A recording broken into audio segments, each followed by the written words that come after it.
guys, it's Colleen for 3 Fun Facts today. So today I want to talk about 3 ways to help your elderly parents or neighbors with the time change.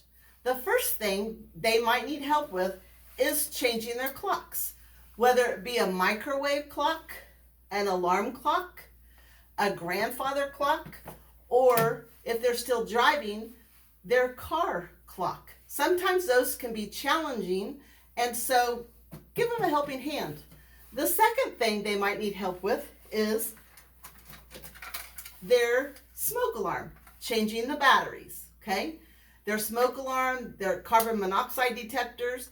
Anyway, obviously they shouldn't be standing on a ladder. It's not very safe for them. And sometimes as they age, their fingers get a little, they don't work like they used to.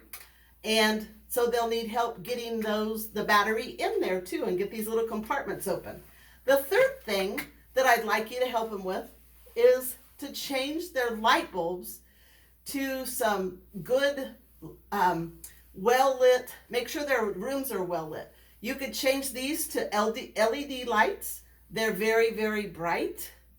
And make sure that their rooms, not only can they not see quite as well as they used to, but we want to make sure that they don't have any trip hazards. So do a quick walkthrough through their home too after you change their light bulbs to make sure there isn't anything that they're not seeing that they could trip over.